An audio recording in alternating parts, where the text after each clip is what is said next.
you cannot even begin to say that those are the same, right? And that calories in versus calories out makes sense. Obviously, high in refined sugar, it leads to a rapid blood sugar spike because it's absorbed as liquid, right? And it's going to trigger you to be hungry very quickly after. Whereas chicken breast is rich in protein, provides sustained energy, supports building muscle, and it keeps you fuller longer. Welcome to Health Decoded, your number one source for real health information, with your hosts, Dr. Alessi and Matt Tack.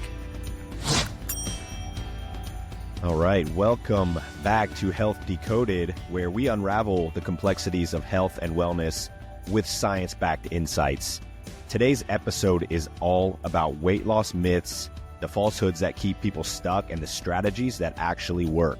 I'm your host, Dr. Alfred Alessi, with my co-host. The co-host, Matt Tack. After a week off, I'm glad to be back on, but Yes, we're going to sir. be highlighting the importance of cutting through misinformation to achieve real sustainable health and weight loss goals. So I'm excited to talk about that. And here's a quick teaser.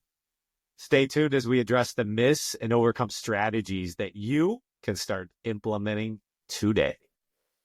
Good stuff, man. Looking forward to this episode, man. How's everything been with you, man? I know we had a week off with the podcast, but been busy in the clinic for sure. Yeah, man, it's been busy. The life's been busy. I think it always, you always have to expect curveballs. And these are one of the ways that we're going to be talking about today, how you can still be proactive during that time when life throws you a curveball, how you can stay proactive about sustainable health. I love that, man. I love that. And we've definitely been, kind of focusing towards in the clinic as well, like on the weight loss side of things. We've got Zeke piloting and really leading the Genesis protocol in the office and in the clinic and getting some amazing results. Patient of ours who came in, and I'll just use the name Scott. His name is Scott, and I'm sure he'd be okay with me saying that. He signed off, but he was down 30 pounds in a month, which is just awesome. I mean, insane results. So he's doing amazing and just kicking butt with it. So the big point here, man, is we want to first debunk some of the myths around weight loss and what people hear online and what we've kind of been, I think, programmed to think over time and just throughout our lives, which really just is not true. And then on the backside of that, share some action items for people and some real things that they can implement today to start pushing themselves towards a healthier weight and obviously a better state of health in general. So let's get right into it. Let's start with the myths. So the first one we're going to talk about is what I'm sure everybody has heard, that weight loss is all about calories in versus calories out, right? And this is just really an oversimplification and kind of ignores a lot of things. For one, the role of your hormones, metabolism, and the quality of food, right? About 100 calories of a McDonald's burger and 100 calories of grass-fed, grass-finished meat are very different as far as the nutrient profile and the amount of micronutrients and vitamins and minerals that come with that. So, the idea that weight loss is simply calories in, calories out is kind of been the dominant narrative for decades. While calorie balance is important, this oversimplification really ignores those key factors we just talked about. So, the first one being hormones. Your hormones play a significant role in how our bodies process and store calories. For example, insulin, which is known as the fat storage hormone, it regulates your blood sugar levels, promotes fat storage when it's elevated. And so diets high in refined carbohydrates and sugar, which lead to frequent insulin spikes, can result in insulin resistance over time. Now, this condition is obviously linked to weight gain, difficulty losing weight. The other hormones that are a little less known than insulin are leptin and ghrelin. These hormones control your hunger and satiety. So leptin basically tells your brain when you're full, where ghrelin is the hunger signaling hormone. So chronic overeating, poor sleep, these can disrupt the balance between leptin and ghrelin, which then lead to you constantly being hungry and overeating.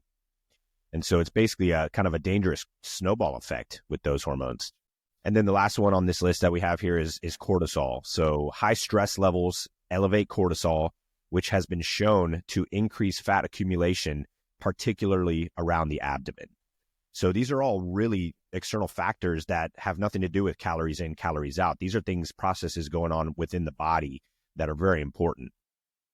And so, it's really important to obviously take in mind what hormones are doing, but also that your metabolism is a factor as well. And your metabolism isn't static.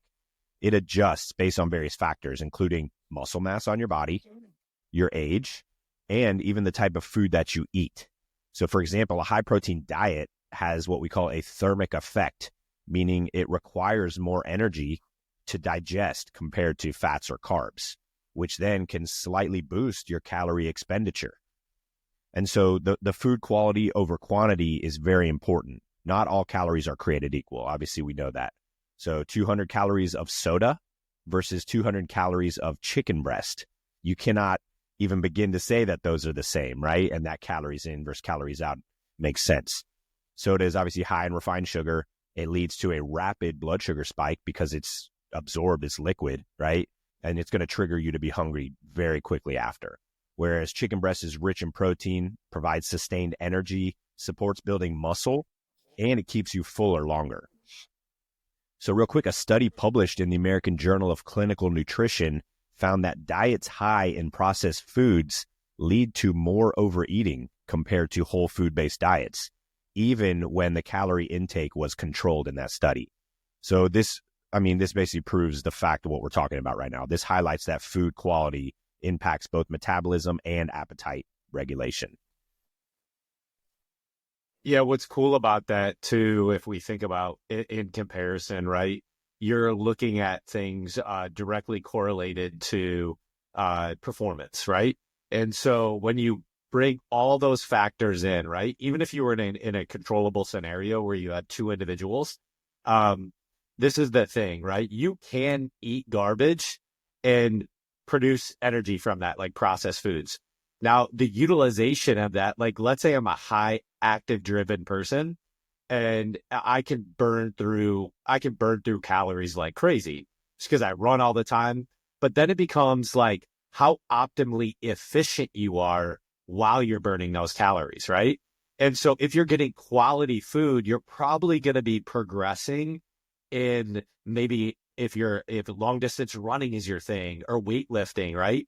If you're taking in quality calories, your performance typically becomes a little bit higher. So you can be an active person.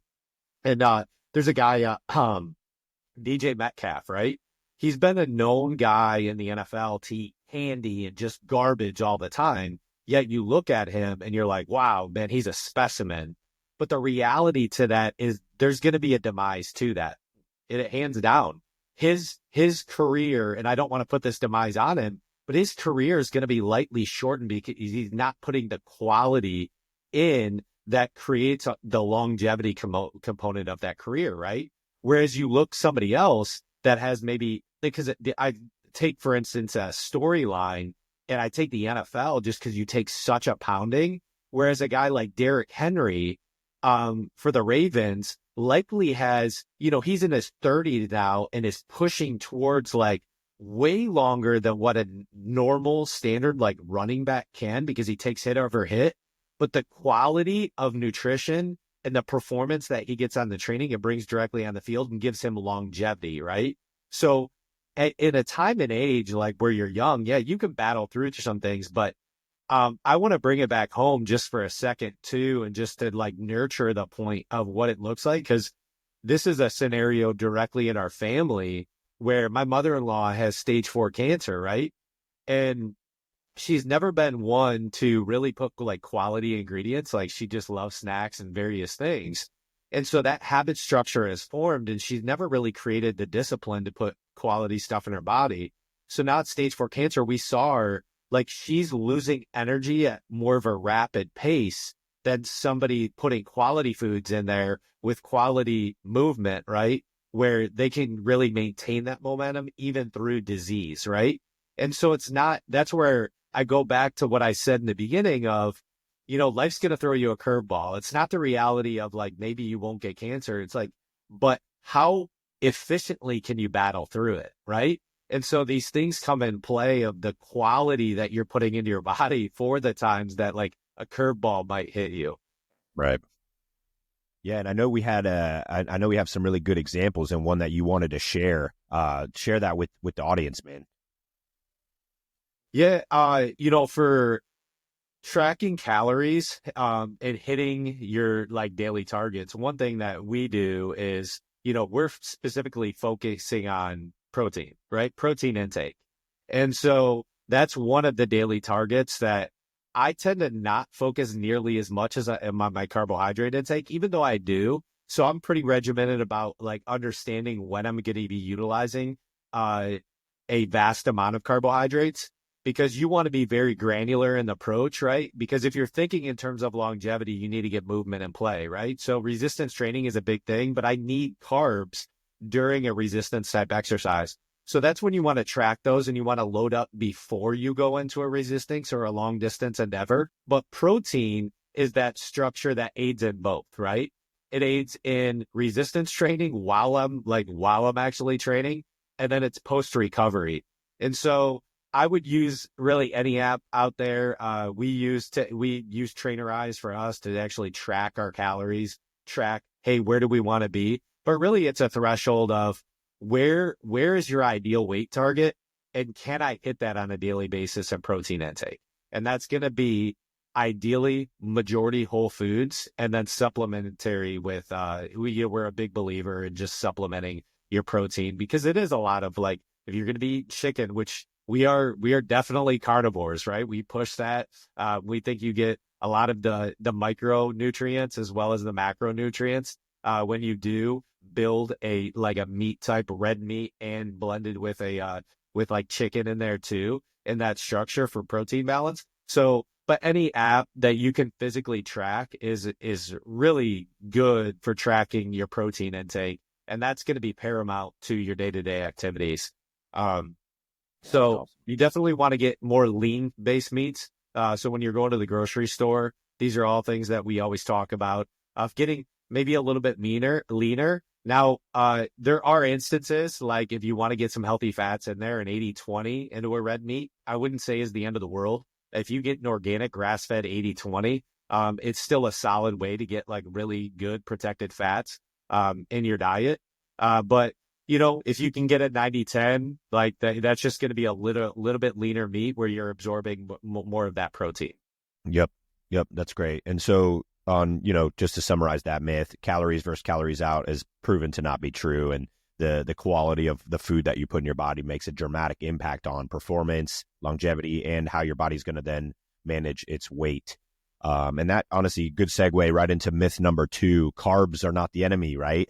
Everyone thinks, carbs are why I'm gaining weight. Carbs are good. And it just, again, it's a quality versus a quantity thing. So, the difference between refined carbohydrates like sugars and breads and pastas versus complex carbs and more starchy carbs that your body utilizes the fibrous component of. So, carbohydrates have really been demonized in many popular diets, which leads people to believe that avoiding them is the secret to weight loss.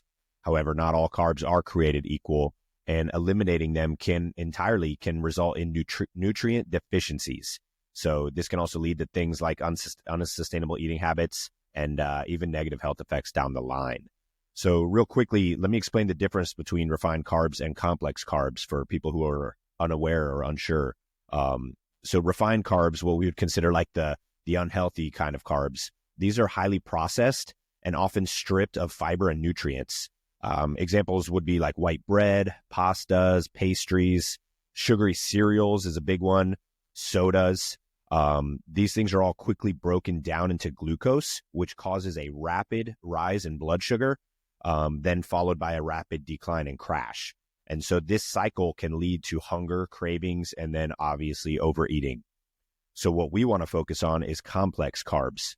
These are found in whole foods, unprocessed things like sweet potatoes, quinoa, legumes, and fruit, right? Complex carbs contain fiber, which will slow the digestion, stabilizing the blood sugar, and it keeps you feeling fuller longer. So they also provide essential nutrients like vitamins, minerals, and antioxidants that are going to support your overall health. For example, a study published in The Lancet Public Health in 2018 found that moderate carbohydrate consumption, particularly from whole food sources, was associated with the lowest risk of mortality, while diets extremely low or high in carbs increase the risk. So this underscores the importance of balance, not avoidance. So you don't want too many carbs, but you also don't want no carbs. It's definitely a balance. So, why would like demonizing carbs be problematic? Yeah, it comes back down to the performance of longevity. So when we're talking about carbs in general, you hit the nail on the head. It's like, how efficiently are you breaking down those carbs? And then what is the utilization rate of what you're eating, right? Of the carbohydrate. And so typically in processed foods, which like a misnomer is you need to get like cereals in your kids in the morning, right? Which is like the worst thing that you want to give your kids in the morning. You want to give a high protein diet so it's sustainable throughout the day. But, from carbs in general, what I like doing is rice, right? A lot of rice. It's minimally broken down. Its utilization rate is a lot higher, and you can be more efficient when you use it in terms of how close you are in your proximity to an activity, right? Because I'm sure our demographic and who we're speaking to is people that want to get better, right? This is an educational podcast in terms of like how we're divulging and really decoding what health looks like. And so when we look at carbs, we always want to look at food as fuel and then the utilization of that fuel to make us live longer, feel better, right? It's all a feeling that's associated to that. And so you can make carbs taste good and utilize them at a higher level of efficiency. So one of the big ways, for me is to incorporate rice, but then, what are also other complex carbohydrates that you can get in that people are like, wait, that's a complex carbohydrate, is fruits and vegetables. So fruits and vegetables are your complex carbohydrate source. And what I like doing is staying really green and staying really berry, right? And so raspberries, blueberries, high in antioxidants. One little hack that I'll direct that I want to aid somebody in is whenever you buy berries from the grocery store, number one, organic is obviously always the best, but I always like putting vinegar, right? Wash them with vinegar because there's a lot of things, a lot of handling that's associated to it. There might be some few pesticides that are on it. So what I do is either put a red wine or a vinegar on actually my berries or my vegetables before I cook them or eat them. And then when you cook your vegetables at a low heat, set it at like a 3 or a 4, give it a little bit more time to actually cook because you don't want to cook all those micronutrients out of the vegetables that you're going to be eating, right? When you put them at high heat thresholds, you're losing some of those micronutrients that you can need, right? That you need for optimal performance. So, but some of the ones that I just love, I love artichokes. Not a lot of people love but Brussels sprouts are a great one to cook up and eat. So just giving you a couple of ideas of that side. Asparagus is another one, a great green complex carbohydrate that you can eat. So those are some of the things that you can add in as well as rice that then give you that energy and that performance for the utilization in activity. So a couple things that I want to hit on here, why demonizing carbs is problematic. So unsustainable diets, cutting out an entire macronutrient can lead to restrictive eating patterns and feelings of deprivation. This often results in that yo-yo dieting where people lose weight temporarily, but regain it when they introduce carbs. And then what are the negative health effects associated to this, right? So low carb diets can lead to lack of essential like fiber, nutrients like fiber. So, which is critical for gut health and digestion. One thing you want to note on that is the reason why gut health and digestion are so imperative is because of the enzymes that are located with the stomach, right? You want to make sure that it's naturally getting through your large and small intestine to your gut so that you're absorbing those macro and micronutrients into your bloodstream.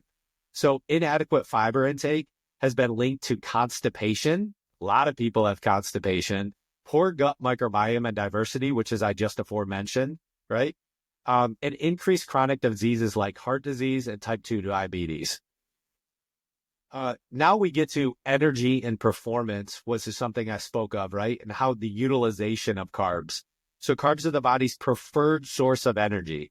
That's why we need these, right? Especially for physical activity. without sufficient carbs, people may experience fatigue, brain fog, reduced athletic performance.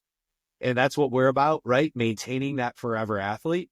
And a journey, to note, a journal of the International Society of Sports Nutrition in 2018 studied high low-carb diets, right? How low-carb diets can negatively impact endurance and strength training outcomes. So that's one thing just to note, that if you're looking to perform with a high level of efficiency, whether it be in resistance training, whether it be at the gym, CrossFit, whatever you may do, to maintain that level of activity, carbs are essential for that. An actionable tip is focus on whole foods sources like sweet potatoes, quinoa, fruits, something that is incorporated in your day-to-day. And that starts with breakfast, lunch, and dinner, right? One of the misnomers that we have is that our breakfast needs to be associated to just carbohydrates. Maybe it's a piece of bread with some butter on it or things like that, where in reality, you want to make sure that you're incorporating maybe some nuts and fruits and vegetables and a yogurt in that, to incorporate that, to make that sustainable throughout the day. So making sure that you're focused on getting solid quality sources of carbohydrates and incorporating them almost into every major meal group that you're going to be eating throughout the day. But we've seen this play out with so many different clients that, hey, I just want to go on this one type. Yeah, it could be good for a season, but the reality is like, what is sustainable for the long term? Yeah, low carb tends to not be very sustainable. And the whole like breakfast cereal thing was very much like breakfast is the most important meal of the day, was to sell cereal. That's I think essentially what it was. And it created very much an issue with like diabetes and obesity in this country. So, choosing nutrient dense carbs, you're going to fuel your body better, maintain energy rather than spike up and down, and enjoying, a balanced diet. Cutting out carbs are good, man. Everybody likes carbs. So just doing it the right way, obviously. So that brings us to, let's talk about myth number 3 here. The myth is that you can out-exercise a poor diet. So, exercise is obviously vital. Moving your body, lifting weights, like we preach that like no other. But it's not the end-all be-all if you're fueling your body with trash, right? And so this is definitely one of the most common misconceptions in fitness and weight loss, the idea that you can just eat whatever you want as long as you work out hard enough. It sounds good, right? Sounds appealing, but it just doesn't hold up. And that's kind of that DK Metcalf example you talked about. So, while exercise is essential, it can't be compensated by a poor diet when it comes to sustainability. And that's what we're all about, is longevity and sustainability. So real quick, let's break this down a little bit. Exercise contributes to weight loss, but its effects are often overestimated. So this is very interesting. According to the Journal of Sports Medicine and Physical Fitness in 2020, physical activity alone accounts for only about 10 to 30% of the calories your body burns daily, with the majority coming from your basal metabolic rate and thermic effect of food. So, this is imperative, right? That's only 10 to 30% comes from your exercise, then the rest has to be on point. So exercise does play a critical role in improving your cardiovascular, building and preserving muscle, which can boost metabolism, enhancing mood and reducing stress, which obviously supports a healthier food choices, as well as reducing the risk of chronic disease like diabetes, heart disease, and osteoporosis. But here's the catch. If your diet consists of excessive calories, processed foods, and poor macronutrient balance, no amount of exercise can counteract the resulting weight gain or health issues. And so, why relying on exercise alone is a mistake is really the caloric burn versus intake imbalance, right? Kind of what we just touched on. So exercise burns calories, but not as nearly as many as people may think. For instance, a 30-minute high-intensity workout might burn 300, 400 calories. Meanwhile, a single fast food meal can easily exceed about 1,000 calories. So this creates a mismatch where people overeat, believing the workouts just earned them, right? How many times have you heard that? I just earned this donut, right? These indulgent foods. So that's where nutrient quality really matters. Weight loss isn't just about calorie balance, but it's about the quality of those calories. So the diets high in refined sugar and processed foods can disrupt the hormones like insulin and leptin, leading to increased fat storage and then cravings. The poor diet also limits your body's ability to recover and perform optimally during exercise. So if you're eating these high processed sugary foods, but then you're thinking your workout's going to earn you those foods, you're not going to recover well. And eventually you're going to start breaking down your body. Your body's not going to heal. So stress also plays a role. So overeating while underfueling can increase stress hormones like cortisol, which promotes fat storage, particularly around the abdomen. And so this was from a Journal of Obesity 2019. Chronic stress from poor nutrition and excessive exercise can derail weight loss almost entirely. So that's where that balance is just, I mean, it's essential for you to be over exercising, because eventually you get to a point where you have to exercise more, you have to exercise more, you have to exercise more, eat less, eat less, eat less. That's not sustainable at all.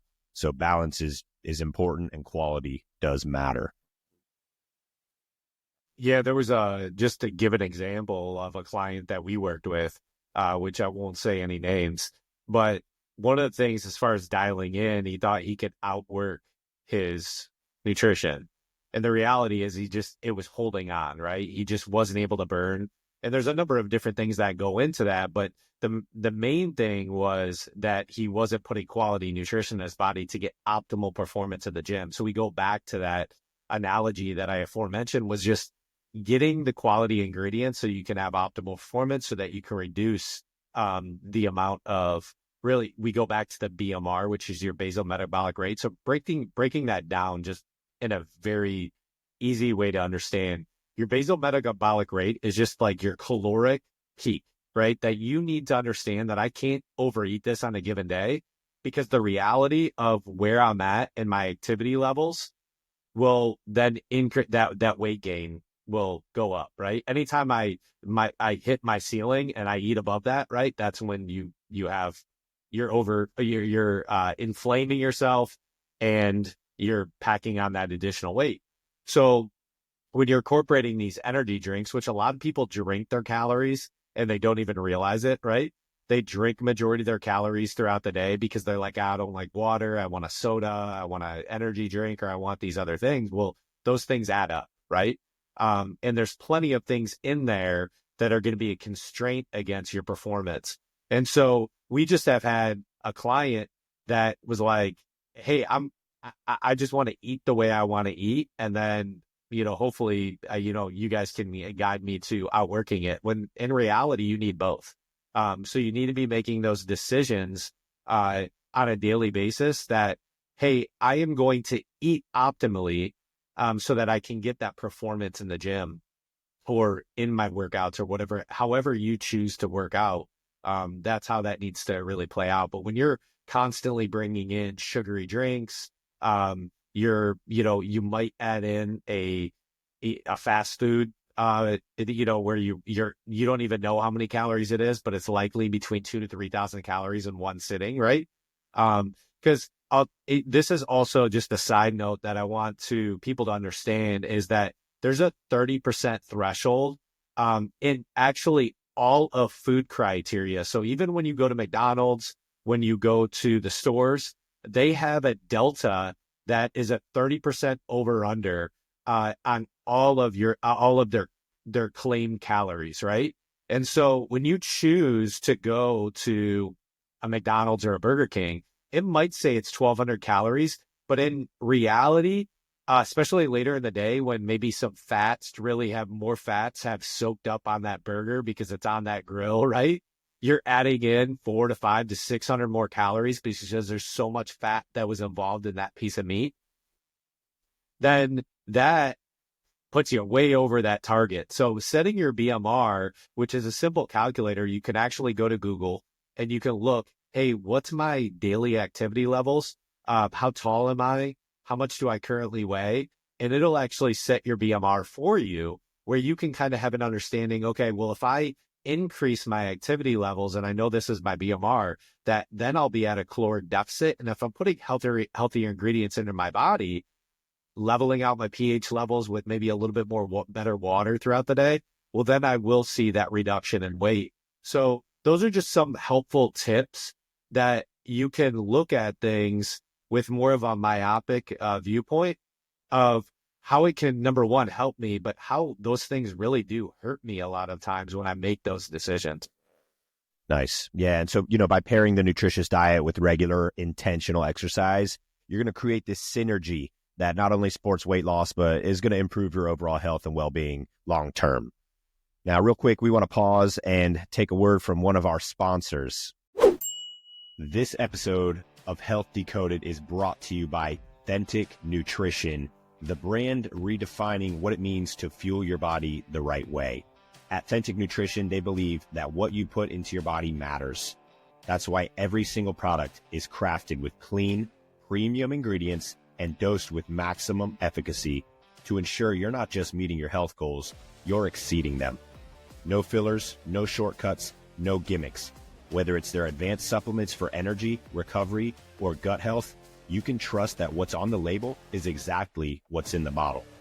Authentic Nutrition delivers science-backed formulations that work as hard as you do. If you're tired of products that promise the world but don't deliver, it's time to make the switch to Authentic Nutrition. Elevate your health with transparency, quality, and results you can feel.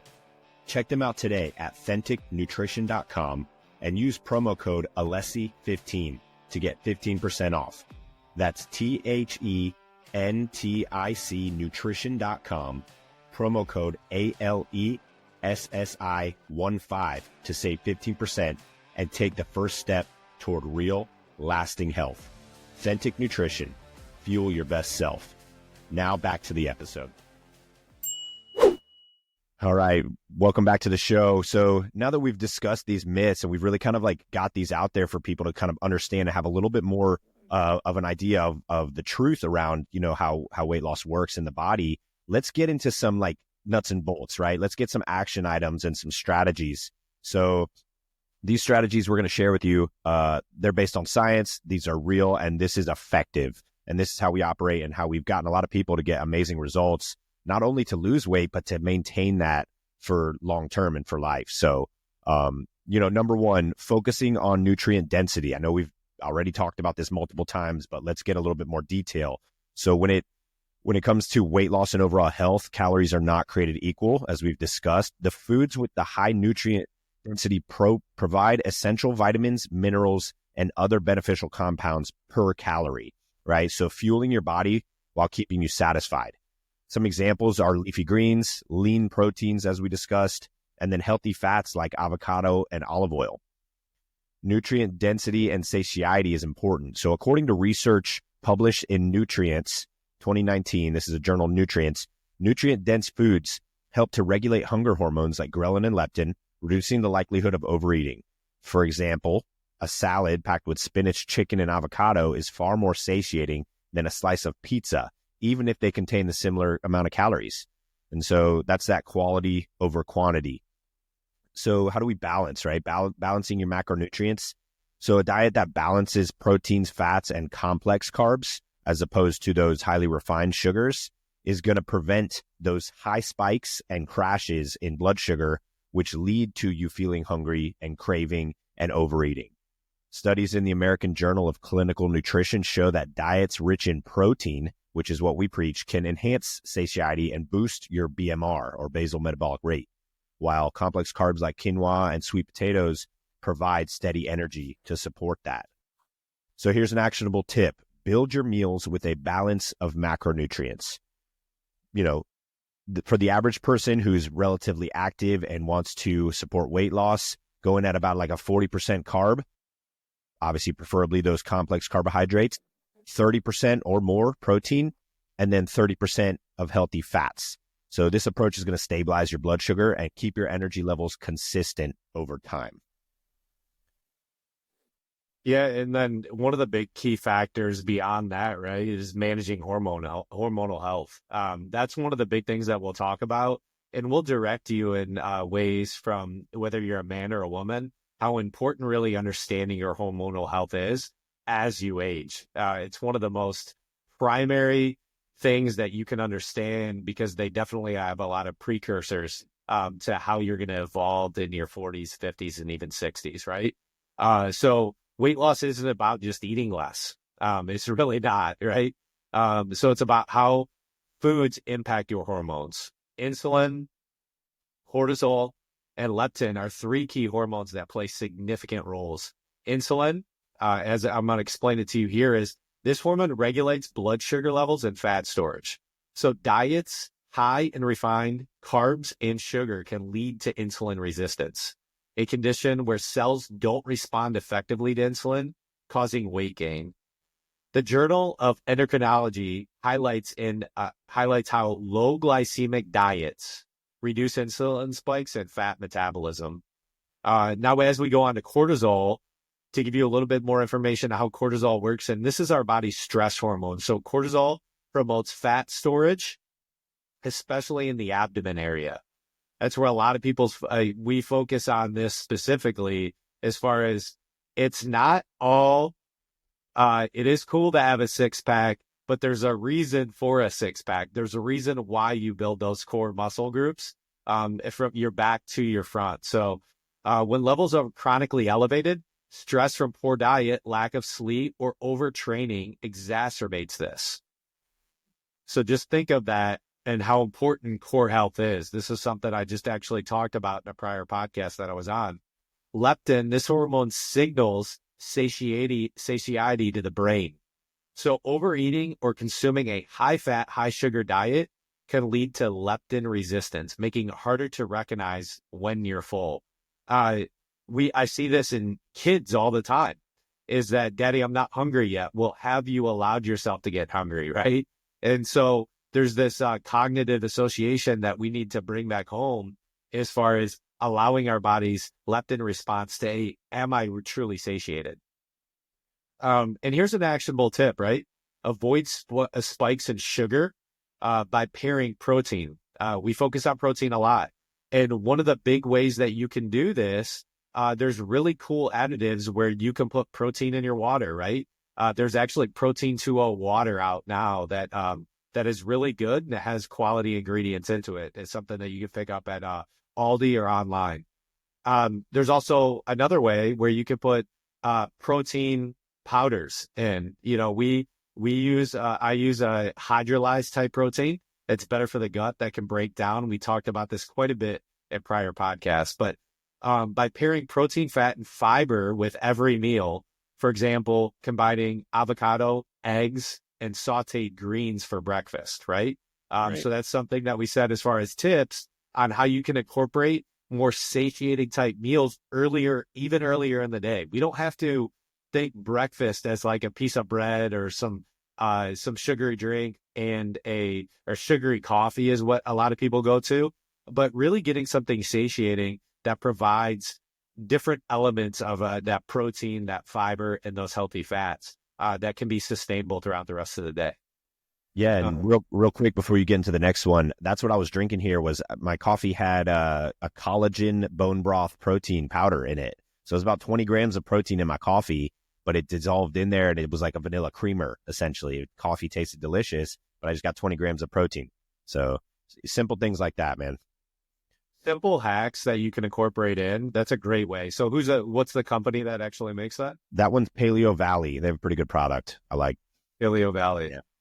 So we're going to be sourcing a lot of ingredients. That's what we love doing, is actually sourcing a lot of stuff that we believe in, that we've actually utilized ourselves, right? And if we don't like it, we don't recommend it. But if we do, we'll recommend it. And you can always go to alessifunctionalhealth.com. And if you click on our resources tab, we have a ton of resources there. You can click on our partners and see some of the brands that we recommend.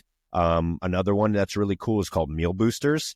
And they basically created these cool protein powders that are collagen protein based. One is a collagen for your coffee. One is a collagen, like cheesy flavored protein you can throw into some ground beef or eggs, and it gives it obviously enhanced flavor, but if you're boosting the protein profile of that meal as well. So that's a really good hack to obviously focus on balancing blood sugar and not causing those dramatic spikes as well. So yeah, for sure. And one thing that is obviously close to our heart and something that we do every single day, but build muscle to boost the metabolism. We believe that, muscles, that's your biggest organ, right? That's going to produce that longevity effect. And so how are you efficiently producing more muscle mass as you age and as you progress. So the role of strength training in increasing muscle mass and your resting metabolic rate, the strength training isn't just for athletes. That's been a misnomer. A lot of people just want to hop on the treadmill or do something, but resistance training is actually that component that is probably going to do 10 times what walking on a treadmill can for an hour. So that's not the most efficient way to burn calories. It's one of the most effective ways to support long-term weight loss. And muscle tissue burns more calories than fat, even at rest, meaning the more muscle you have, the higher your resting metabolic rate will be. So that's an RMR, so your resting metabolic rate. And that means when you're post-exercise, your body's going to continually burn calories, right? Whereas if you're in a static state and you're not walking anymore, there's no sort of resistance training where you're on a treadmill for an hour, it's not going to burn as high a rate, because what you're doing is you're actually targeting more muscle loss than you are maximum muscle gain. So you want to make sure that you're going through proper RMR when you're utilizing resistance type training. So we've applied some of these things, but I want to notate that a study in the Journal of Applied Physiology found that every pound of muscle gained, right? Get this, your body burns an additional 6 to 10 calories per day at rest. When you're sitting on the couch, you're still burning, right? So you want to make note of that. While this may seem small, it adds up over time. That's the compounding effect of you do this every day, your body's going to continually burn, right? It's going to burn calories, and it's going to be a burn associated to fat, right? It's not going to be burned muscle because you're getting that protein in your diet, and it's then going to be burning the unwanted calories that are retained. So that's what it targets first. Your body's always going to be targeting the fats and the carbohydrates first before it then gets the proteins, which then inhibit the growth in your muscular structure. So you want to make note of that, right? And one thing that we recommend, if you can do more, by all means, but resistance training 2 to 3 times a week. So you want to do some level of resistance training 2 to 3 times a week. And when we say resistance training, it's where your body's working against itself, right? It can be pushing and pulling. It doesn't have to go in there where you're picking up dumbbells, slamming them down. I love doing that, right? That's what I love doing. I love picking up heavy weights and putting them down. But the reality is there's a lot of resistance bands, right? Stuff that you can do throughout the day.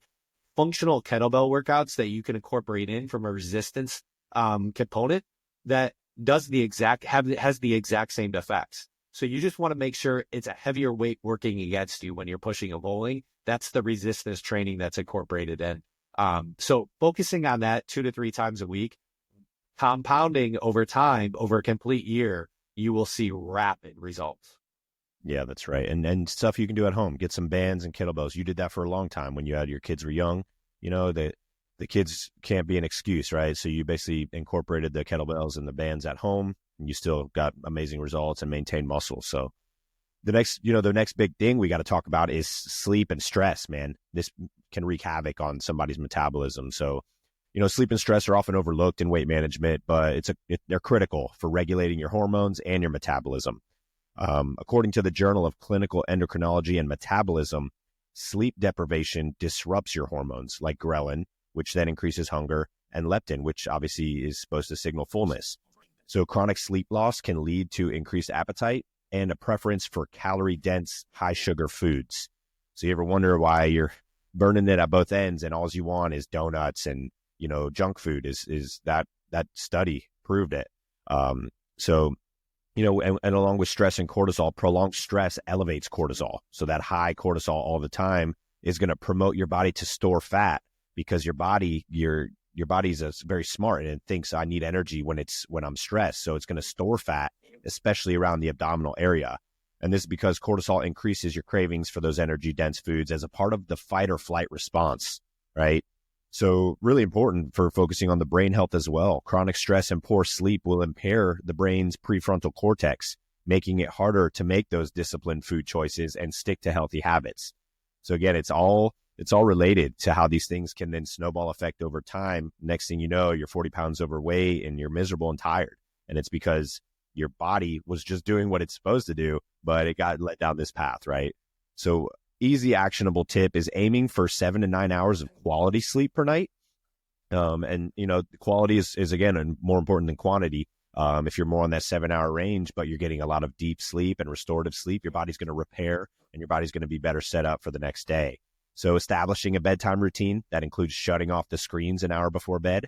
And then using some type of like a relaxation or meditation practice before bed as well, doing things like deep breathing, box breathing, diaphragmatic breathing, meditation. I always recommend the app called Happy.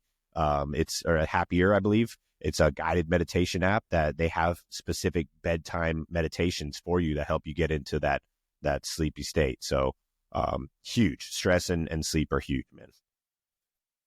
So massive. That's the correlator to pretty much everything of how you're going to be making decisions throughout the day. So getting quality sleep is going to be exacerbate everything, right? In terms of like a positive effect or a negative effect if you don't get enough of it. So it's also how you treat people, right? If you get better sleep, it exacerbates on both ends of the spectrum. And one thing we just want to know as we encompass and kind of take away all these things is consistency over perfection. One of the things that I've kind of aligned with as far as I got to be perfect at this. I got to be perfect. And we live in this like social world where, dang, like we got to be perfect, right? We realize we're not perfect. We're not even perfect doing this podcast, right? We just want to do good and put out the best information possible and get a little bit better every day. And so that's the compounding and the consistency of time is when we want to go in with an all or nothing, right? And this is why we're actually explaining this in January, is because people are like gung-ho, maybe right now they've got through 3 weeks in, but this is really the determiner whether what's going to set the tone for the rest of the year is if you can push through this next week, 2 weeks and maintain that level of consistency, because this is the culmination point of the 1% rule. What James Clear says is how am I just like putting in that 1% every day, right? And that 1% is that day, right? It's not a measure of yesterday. And so that's what people forget about.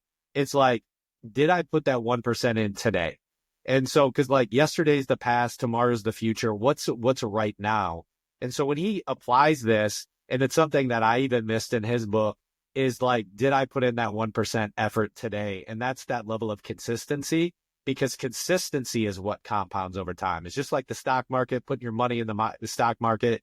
It's like that consistency of investing into yourself compounds over time. So you just want to make a rule for that it's not this all or nothing mentality of if I miss out today, then I can't do tomorrow. No, you can do tomorrow, because then that's the progress of consistency. So it's setting that baseline of, how you're going to operate on a daily basis. Can I get that efficient sleep?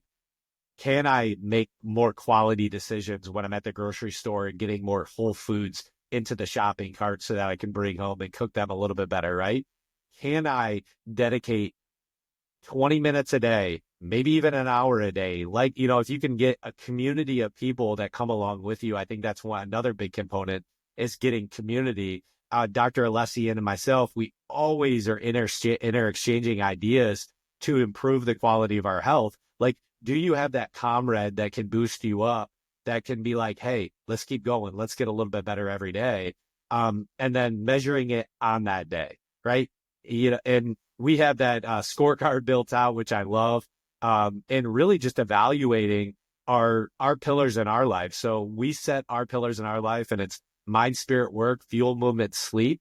And so we measure those.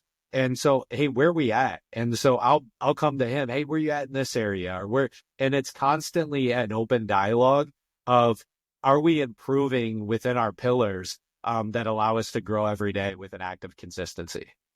Yeah, man. And so I think, kind of playing off of the consistency thing is like, if it's a quick fix, if someone's pitching you a quick fix or selling you something, it's probably not the best thing to do, because quick fixes, they don't last, right? So it's all about that sustainability. What is something you can incorporate that you can do forever? Because then you're going to just obviously be able to maintain that longevity. So, to summarize kind of everything we just talked about, focusing on nutrient-dense foods, managing hormones, building muscle, prioritizing quality sleep, and staying consistent, you're going to create a sustainable foundation for long-term weight management and health. And so these strategies go beyond the quick fix, and they set you up for that lifetime of wellness. And these are things you can incorporate and share with family, friends, and obviously your community. So, some takeaways. Don't fall for the myths that we talked about. Focus on sustainability, the science-backed strategies, right? Things like prioritizing the nutrient-dense foods, muscle-building exercises, and hormonal health. Consistency and patience are the key to the lasting results. And as always, if you're enjoying what we're kicking out here, we dedicate some time editing. Please smash that subscribe button. That helps us when you subscribe and let somebody know about it. If they need some of this information in their lives, let them know what we're going on. That helps us grow this podcast, get our word out, and just actually just bring better content to you. So make sure you hit that subscribe button. If you can leave us a review, leave us a review. But as always, we just appreciate you. We appreciate you listening in, and be better today. Yep. And so next week, we're going to be diving into gut health. We're going to be sharing some practical tips for better digestion and overall well-being.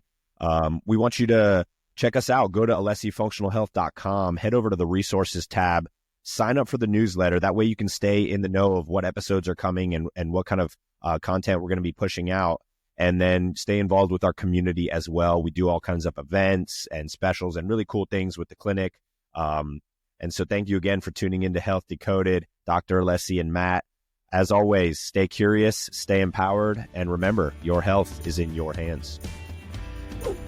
Thank you for tuning in to Health Decoded, where we break down the truth about all things health and empower you to take charge of your well-being.